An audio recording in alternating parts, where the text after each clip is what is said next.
Principal Matters Podcast, episode 343.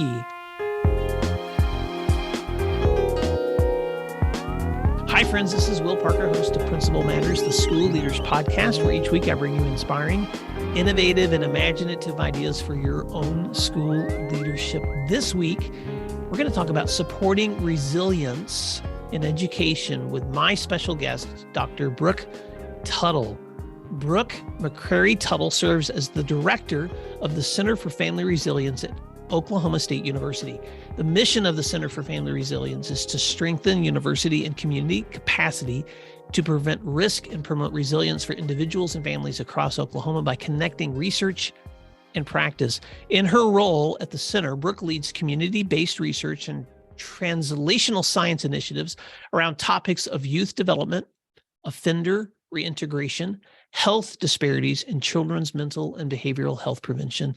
She received her MS in criminal justice from the University of Central Missouri and holds a PhD in human sciences from OSU. Her research focuses broadly on topics of youth development, as well as risk and resilience for police officers and law enforcement families. She also partners with local and state entities on school-based prevention programming to promote positive mental and behavioral health outcomes for students in Oklahoma. Prior to joining the OSU Center for Family Resilience, Dr. Tuttle gained experience in government and nonprofit sectors through direct and indirect support of individuals and families impacted by justice system involvement, to include youth group homes, juvenile corrections settings, juvenile diversion and delinquency prevention programming, and federal probation and pretrial services. She currently teaches courses on adolescent development and family risk and resilience at Oklahoma State University. In addition to her work at OSU, Brooke is passionate about promoting first responder wellness through broad engagement with first responders supporting organizations to include the Warriors Rest Foundation, the Bench Foundation, formerly known as the Trooper Leon Bench Foundation. Brooke Tuttle, or Dr. Tuttle, welcome to Principal Matters Podcast. I know that was a lengthy bio, but you've done a lot of very interesting things, and I want Principal Matters listeners to have some context as we step into this conversation. But I'm going to ask you what I ask almost all my guests, which is, why don't you fill in the gaps on that intro and tell us something listeners might be surprised to know about you? All right. Well, hey, Will, thanks for having me. It's such a privilege to be here and an honor and a great way to end my week. I've been looking forward to this so much. In terms of filling in the gaps, something like interesting about me that I left out.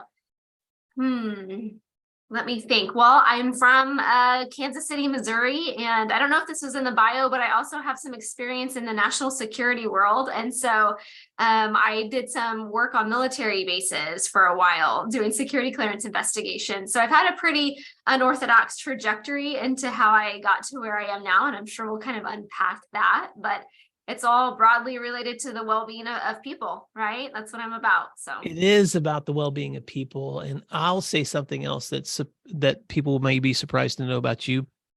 But that's that I know you personally, not just through our work with students in schools, but also through our local church. And I know your amazing husband. So thank you for not only just being a great confidant in education, but also a friend. And the reason that I wanted to jump in this conversation with you, Brooke, is because as we've gotten to know each other and the work that you've done through Oklahoma State University, especially at the Tulsa campus, which is close to where I am, we've shared stories of the work that I do in education with school leaders. And you've shared stories with me about the ways that you service schools and the cross-section that happens sometimes between research and support, like what you do, and practice, which is what those of us in schools do. So I want to introduce Principal Matters listeners to this conversation by just talking about the importance of resilience, and especially what you do and as the director for the Center for Family Resilience.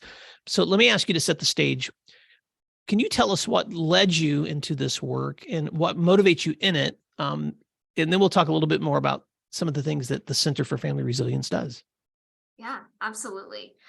So I have kind of a long, windy pathway to get to where I am. My background's in criminal justice sciences, and I can say, Will, that I remember when I was a kid, when I was a middle school student, always being really drawn to the students who were maybe struggling I was like keenly aware at a young age of what I now know to be disparities that exist in schools. And I was always drawn to the students who were really at risk for dropping out and later for criminal involvement. And I found myself kind of tutoring and coming alongside those students when I was a student myself.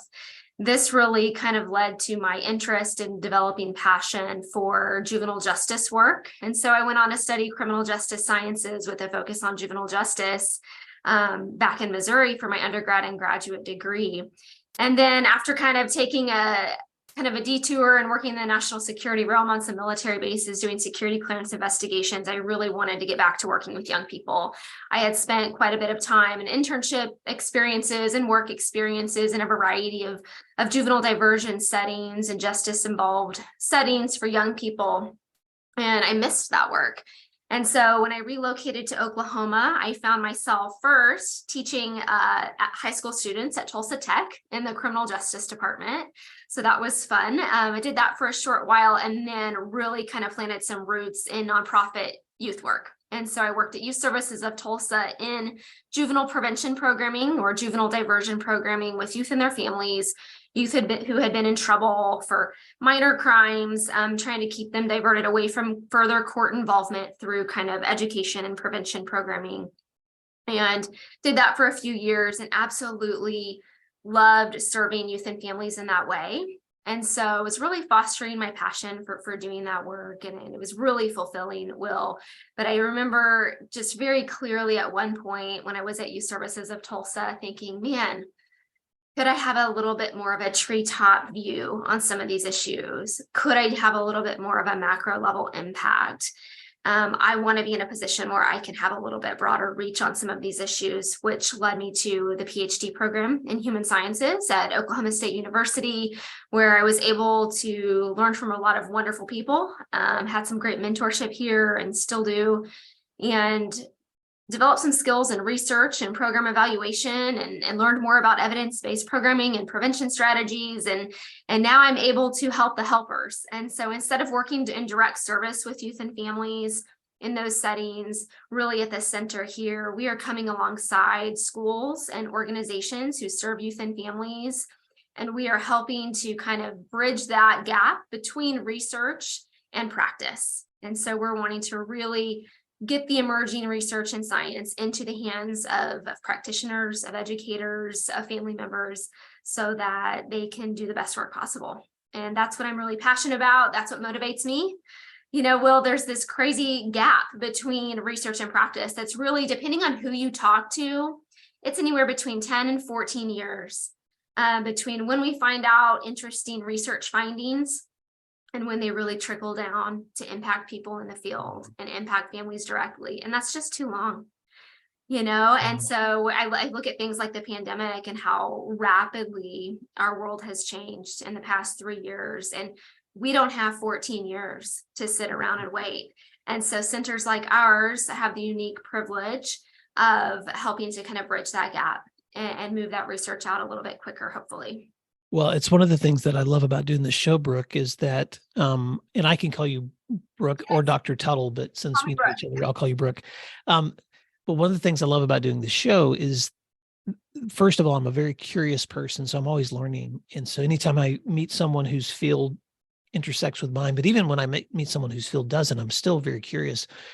But I did not know that statistic, 10 to 14 years before research actually meets practice. And that's one of the things I appreciate about being able to connect Principal Matters listeners with the people whom I'm meeting, is that we don't need to wait 10 to 14 years. Let's have that conversation right now. And even though you're based in Oklahoma and you serve Oklahoma schools, I have listeners from all over the US and globally. And so I want to have the conversation here that might help them think about what this may look like in their communities. And if you live in Oklahoma and you want to reach out to Brooke to talk about ways that OSU's Center for Family Resilience can service your school, we'll share her contact information at the end. But whether you live close or not, I think that intersection of research and practice is so important. So can you please explain? I'd like listeners to understand what it looks like when OSU's Center for Family Resilience is serving schools. So can you explain a little bit more about what that looks like? Yeah, absolutely. So how do we carry out our mission of really conducting research to practice to promote resilience? Well, we do that in about 3 different ways primarily. So we do program evaluation and needs assessment work, and that is one area we've done a lot of work with schools in that space.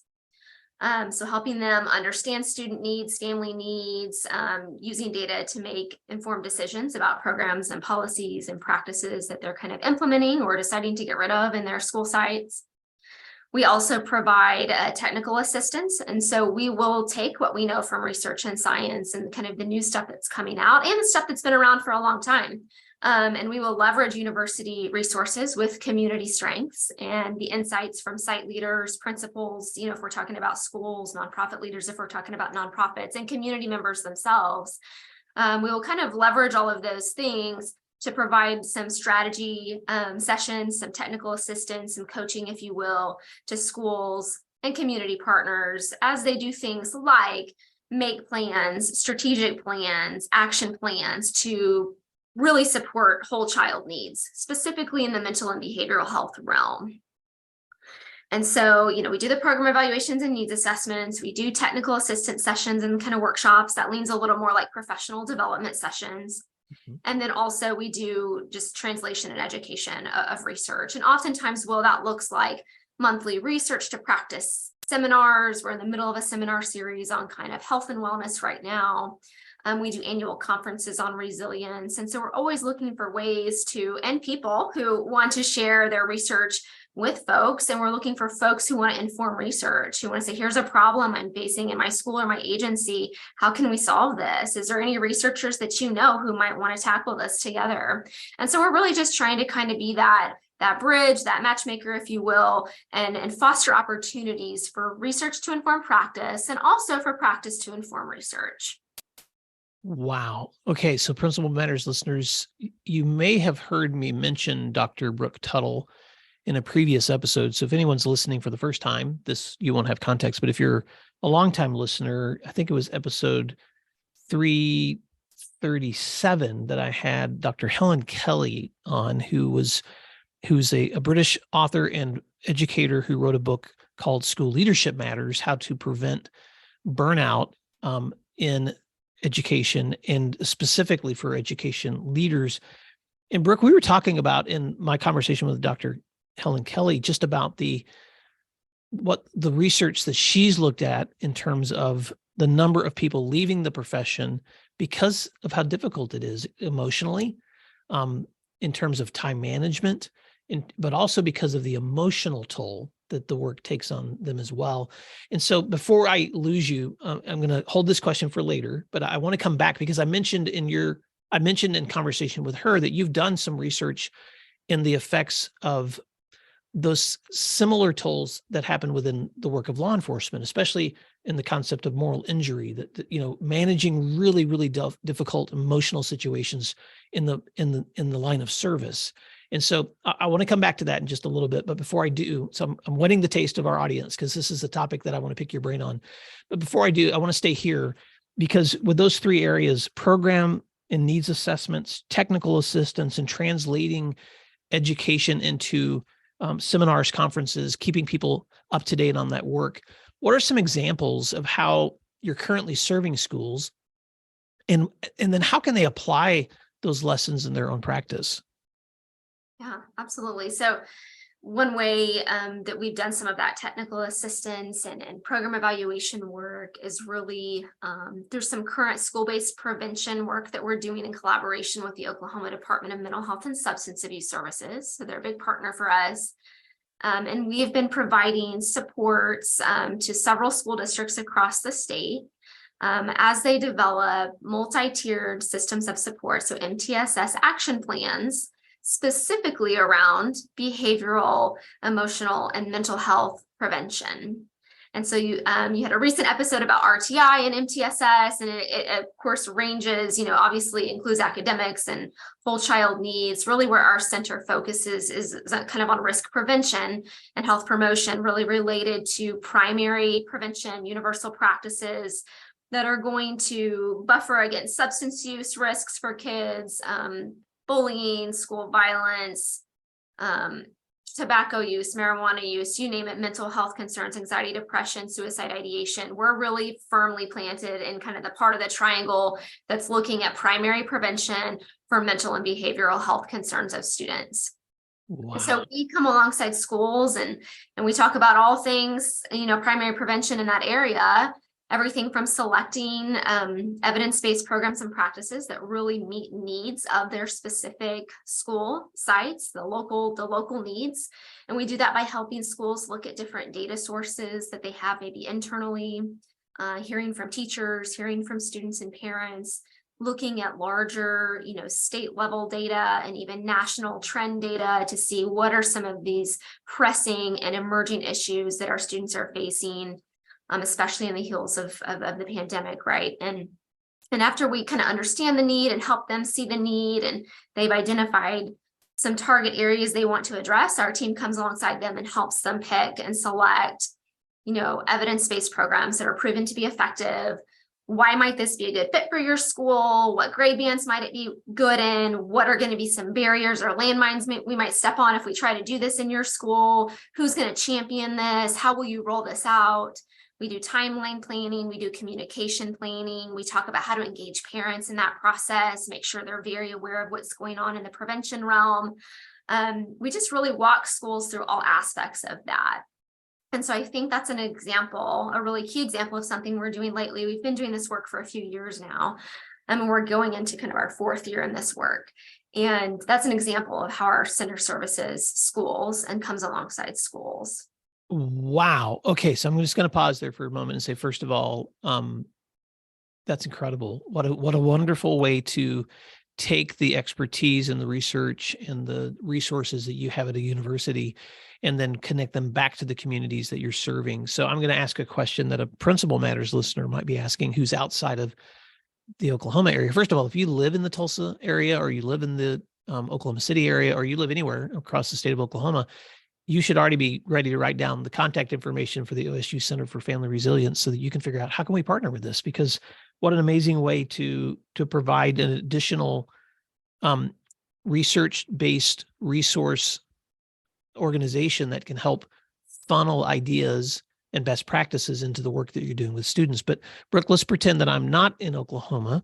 What are some of the other organizations or universities, state or federal groups that folks outside of our state could be maybe looking at if they're trying to figure out, like, where can I find these kinds of resources that could possibly be a strong partnership for my school? Yeah, great question. I definitely would always point everybody to their local state Department of Education. There's always some granting opportunities coming out of there, along with their local state health departments. In Oklahoma, we have a whole Department of Mental Health and Substance Abuse Services that's engaged in this type of work. Our Oklahoma State Department of Ed is engaged in this type of work.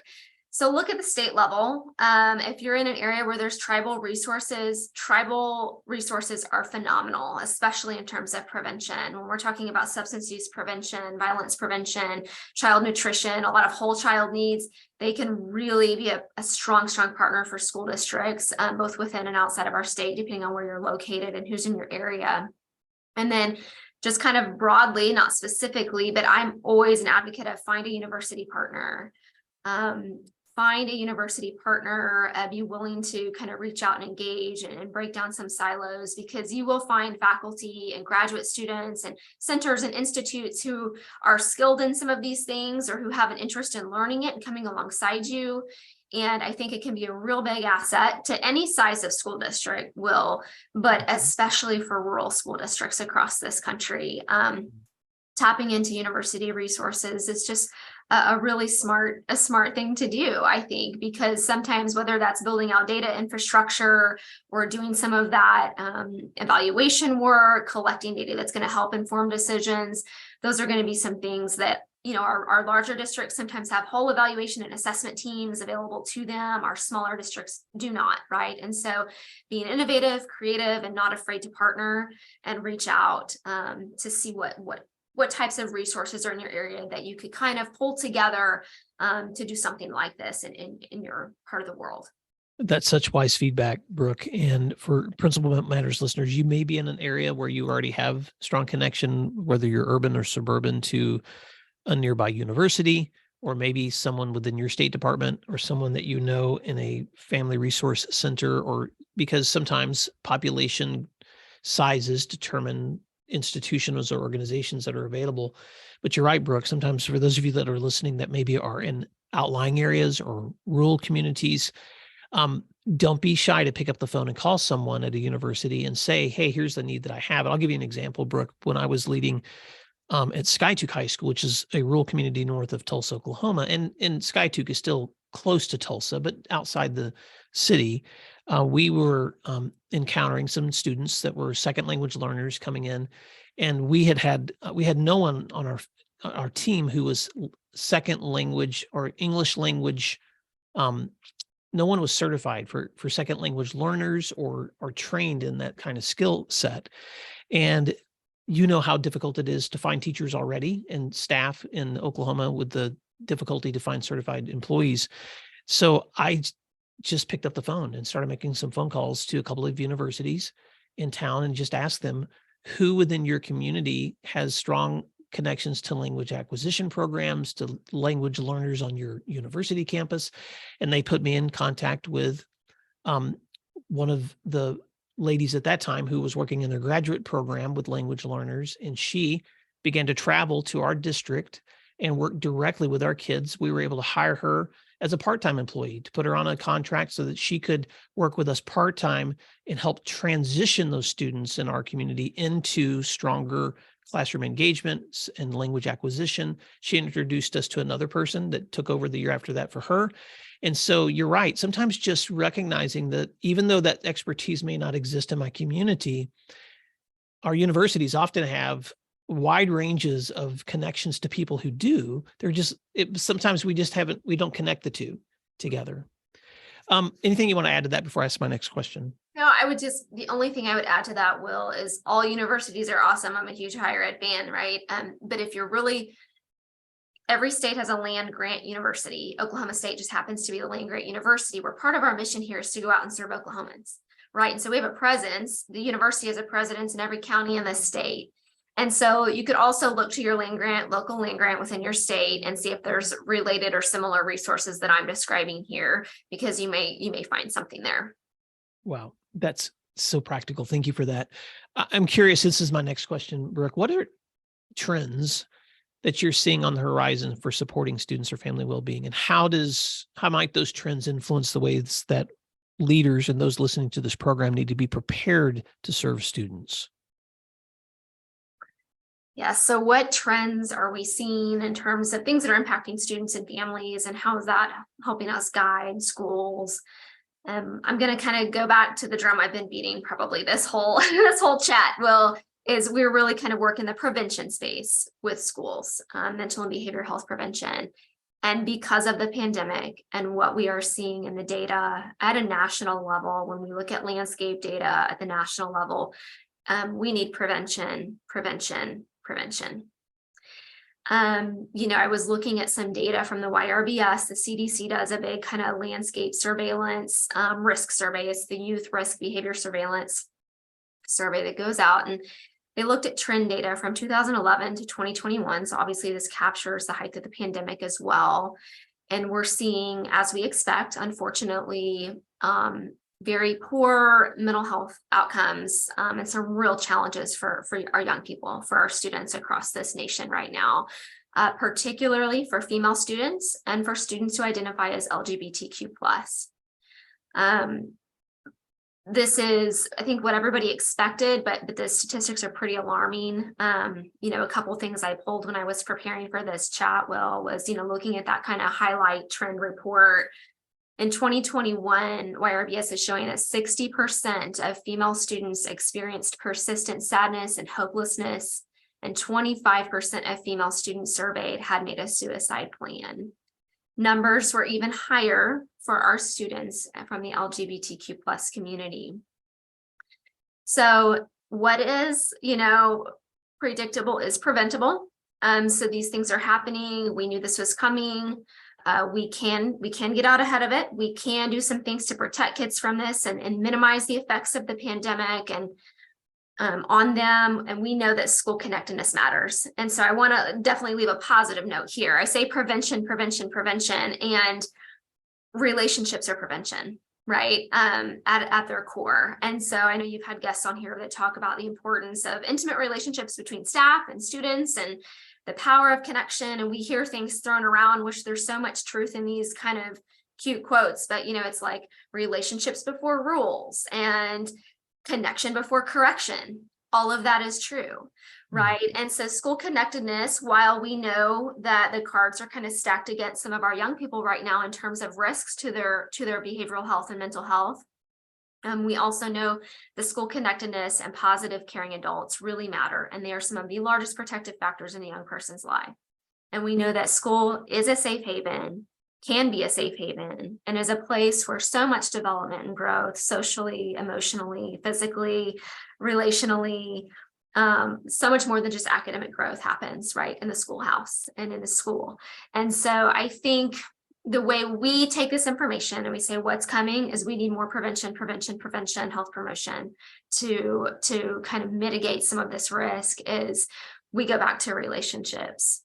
I mean, you can throw every program in practice that is science-based, that is research-based, that is supposed to work. But if you throw it on top of or layer it into a school climate and culture that's not ready for it, that's not healthy, that's not thriving, that's not warm and welcoming and positive, where students aren't known by name by teachers, where teachers don't know one another, we're not going to see the return on investment that we expect to see from those evidence-based programs. And so I think as we partner with schools now moving forward and empowered with this data and also their local data, we just want to be kind of slow and steady and focus on good old-fashioned relationships, right? We have to have a solid foundation on which to build any of this prevention work. And that takes time and trust, and it's messy because people are messy, but leaders need to do it, teachers need to do it, parents need to do it. We all need to do it. It takes a village, it takes a community for our kids. And so, yeah, prevention, but prevention, relationships are prevention would be my takeaway. Hi, friends. I want to take a quick break here to ask you a question. Did you know that leaders learn better together? When we isolate ourselves from the input and insight of others, then we work within the limitations of our own ideas and experience. And that's why I'm so grateful that you're listening to this podcast right now. It's also why I want to keep you informed of upcoming episodes, as well as leadership academies, mastermind offerings, or executive coaching opportunities I'm making available to leaders like you. Go to williamdparker.com and check out the services link to learn more, or visit my website and select the subscribe button to be on the weekly Principal Matters mailing list. Thank you so much for learning together. Now let's jump back into the rest of today's episode.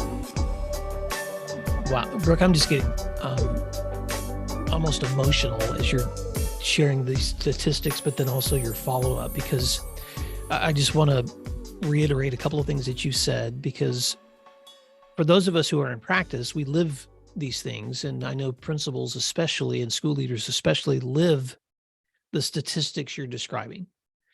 The poor mental health outcomes, the difficulty of mental anxiety among our female students and our LGBTQ plus students. And as difficult as it is to live in a political climate where those things often become culture wars, or where politicians seem to think they're somehow going to legislate or mandate something that will influence cultural outcomes, those who actually work with students know exactly what you just said, that relationships and connections and trust and creating places where people are treated with dignity and respect and value and are listened to and provided a safe environment for learning, those are places where students thrive. And the pandemic accelerated the absence of that. When you separate kids from schools, when you separate people from people, and some of that was within our control, and some of that was way beyond our control. And I'm not saying any of this as looking back as a criticism on the practices that different schools and communities had to choose, because some were in places where the choices were harder because of the higher populations or the lack of services available. But regardless of what happened in the past to bring us to this situation, this is what we're facing right now, which is a ongoing, growing number of students who live with high anxiety and poor mental health outcomes. And then you pile on top of that statistics that you didn't necessarily touch on from the CDC there, but the amount of anxiety that students and kids and families live with when it comes to concerns over school violence, all these things, they build on one another. And so we have this culture right now that is a very toxic place to live. And so how do we create environments where we would want our own children showing up every day where they can thrive? And so that question can be applied two ways. One, how are you practicing those kinds of approaches within your own life, your own lifestyle, your own home, your own family? And then how are you trying to create those same kind of environments in the places where we work and where our kids go to school? So I'm just curious, you've spent a lot of time working with schools, and you talked to me off the air a little bit about this cross-section collaboration. Why is that important? Why is it important as you stepped into schools? What are some of the successes you've seen, or even what are some of the maybe areas of concern that you've seen that you would address as you're speaking to school leaders about what they can do about this and how they might collaborate for solutions? Yeah, so in terms of the importance of cross-sector collaboration, multidisciplinary approaches to this work, interdisciplinary approaches, I mean, I think it's critical. I think it's the way of the future. I have a whole nother stump speech I'll give another time on how I think we should be, training teacher prep classes, and for really any industry, teaching everything from a multidisciplinary lens, right? But that's talking about things like team teaching and all kinds of things that we don't see a ton of in higher ed.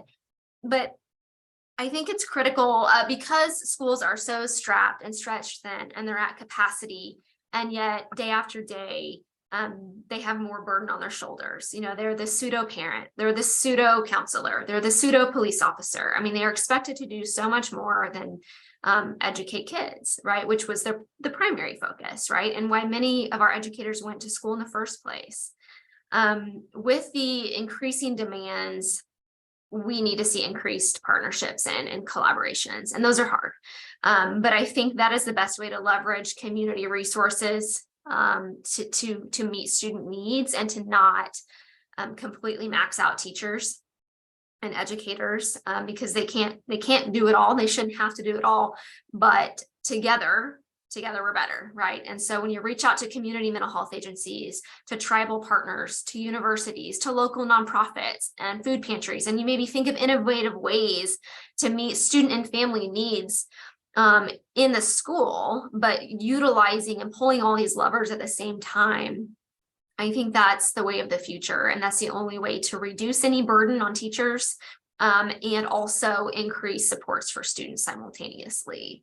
And it's just hard to do, kind of new partnerships are scary. There's not a real roadmap for it. It's kind of just like any relationship building between two humans, right? Except it's between agencies and orgs. They all have their own personalities and cultures. And so they need to be very thoughtful and intentional, and just gonna have leaders willing to kind of take that step really and reach out.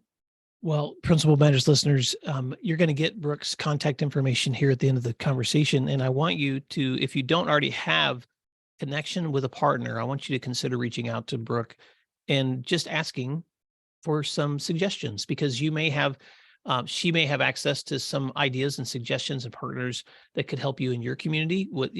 Even if you're outside of Oklahoma, if you're within Oklahoma, definitely reach out. But if you're outside of Oklahoma, don't be afraid to reach out and let Brooke continue to connect you with some ideas and reflections. Brooke, I know we're coming up to the end of this conversation, but I didn't want to leave without asking you this additional question that I had reflected on earlier. You've done research into law enforcement and the concept of the moral injury that often officers face when in the line of service.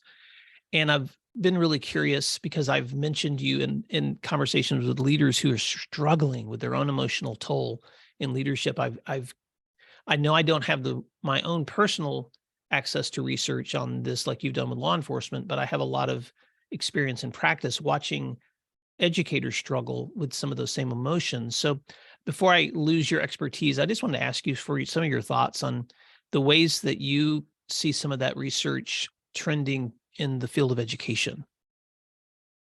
Yeah, I love that you actually brought this to my attention in terms of, have you thought about moral injury and some of these concepts that you're studying in first responders and how those apply to teachers and educators, because you guys are on the front lines as well. And I have to say that was a light bulb moment for me, and it really opened up my world. And so I'm kind of just now dipping my toe into seeing what's out there, Will. But in terms of moral injury, I mean, moral injury is essentially a psychological wound that's encountered in the line of duty, in this case, in the line of teaching, in the line of the profession of being an educator in America, or anywhere for that matter. And this concept came out of really kind of military mental health and military research. And we think of moral injury as, let me get the definition for you here so I can get it right. It is a lasting emotional or psychological harm that occurs when an individual perpetrates, fails to prevent, bears witness to, or learns about acts that transgress their deeply held moral beliefs and expectations. Mm. And so that's easy to think about in kind of a military or paramilitary subculture when you think about like a raid on a home or something. But in the school setting, there is some new research coming out about this. I'm excited to learn more about it. But examples of this happening in education are so clear once you kind of glance at this research. It's like having to comply with a school mandate or a policy, a piece of legislation that you morally disagree with, but you have to do as a part of your job duties. That is a values conflict. That's an ethical dilemma, and that can result in a moral injury to an educator or to a leader. Implementing programs or practices that you don't think are the best for your students, but it is an expectation and it's part of your job and your job performance. And so that can be a moral injury. Feeling betrayed by your colleagues or by your administration can be considered moral injury. And then we think about, some of the more recent and new and unfortunate events and the things we're facing around school violence. To me, this is a very clear and compelling and timely issue that we're going to see more moral injury coming out of this, because we've kind of got teachers on one side that say, I would love to, or I'm not going to carry, I'm totally against carrying a firearm in school. It's not my job. I don't want to do it. They're absolutely right in thinking that. You have other teachers and on their morals and values say, I absolutely want to be able to protect the kids in my class, and I would have no problem carrying if I was allowed to carry. They're absolutely right in feeling that way. It's not a right and wrong, Will. It is a values-based issue. It is a moral dilemma. It is an ethical dilemma that we're faced with in today's society. And that, I think, is going to be what is really inciting moral injury for educators as we move forward. They're really wrestling with some really tough stuff right now that may really conflict with their own values and their own morals. And so I think that this is just scraping the surface. And I would imagine that in a couple of years, we could have a whole conversation about where this line of research has gone for educators. Well, Dr. Tuttle, because I like to give you a hard time, that I've already tasked you with coming with finding me some graduate students who can begin to do research on this. And I'm only partly joking because, but you just really dropped some very heavy thoughts on Principal Matters listeners as we're wrapping up, but they're very important ones that I want to make sure, if you've listened this far into today's program, that you actually rewind and listen to that again, because I've not been able to put into words the emotional, I'm going to use these words right now though, the emotional trauma that I see educators consistently wrestling with in order to implement their jobs successfully. And so this idea that that sometimes we actually impose psychological injury on the people with whom we're working because we're asking them to do things that are way beyond their value systems. And this is the dilemma, is this, Brooke, that strong communities of learning that recognize the importance of collaboration, dignity, respecting of differences, they, in the best case scenarios, there's schools that allow people some levity in determining how they're going to approach situations, implement curriculum, manage their classroom rules, enough autonomy for them to feel comfortable with their own implementation of practice. Unhealthy and toxic cultures, I'm just talking from what I've observed in the years I've spent working with leaders in schools, are places that impose for everyone what it's going to be like it or not. And that same toxic environment is created when politicians do that, when policymakers do that, and when districts or school boards do that. And so I just want to, we don't have time for solution-based responses to this right now, but I do just want to tell you, Principal Matters listeners, if you've wrestled with these emotions, it's because they're real and you're not alone. And I'm just so grateful for people like you, Brooke, who do the research and helping families and caregivers. And in your case, you studied law enforcement a lot. Even our first responders figure out how to manage these emotions. And I think it's time for educators to have that same kind of service too, that we recognize that part of this is not just salary, it's not just teacher shortage, it's this enormous amount of responsibility that we place on them by asking them to be the referees of all the crazy stuff going on in our culture when they just want to serve kids. And so if you're listening to this and you have the power or the authority or the presence or the position to insulate your teachers from some things and to remind them that what really matters is loving and caring for these kids, which means sometimes you listen to the things that are coming to you from the top down, but you try to manage with and around sometimes things that could put teachers in really uncomfortable positions. That's the hard work of leadership. But it's also an important part of making sure you're leading a school community that at the end of the day is building strong, caring relationships so that those expectations you have for learning are met through trusting relationships so kids can learn and thrive. I know we've gone way over time, Brooke, on this conversation, but how can listeners stay connected with you if they want to find out more about the Center for Family Resilience or just connect with you to find out ways they could receive supports or recommendations? Yeah, I would invite anybody to just shoot me an email. I try to be very responsive to that. I'll put it in the show notes, or I'm sure you will. I guess I won't be. It's Brooke.Tuttle. That's BROOKE.Tuttle, TUTTLE at okstate.edu. You can also reach our center directly at just cfr@okstate.edu. That's cfr@okstate.edu. Well, Dr. Brooke Tuttle, thank you so much for your expertise and for your caring. And for Principal Matters listeners, I just want to thank you for taking time to listen and to learn. You may be already wrestling with some questions you have in response to this podcast episode. And if so, feel free to email me directly at will@williamdparker.com, or you can reach out to Brooke directly at brooke.tuttle@okstate.edu. Until next time, thank you so much for doing what matters, and we'll talk to you again soon. Thanks, Mom. You can find free resources like this one at my website at williamdparker.com. Check out the services link on williamdparker.com to learn more about leadership academies, mastermind offerings, and executive coaching. If you're planning professional development for the year ahead, or you're looking for keynote presentations from any of my books, please email me at will@williamdparker.com. Thank you for learning together today, and thanks again for doing what matters.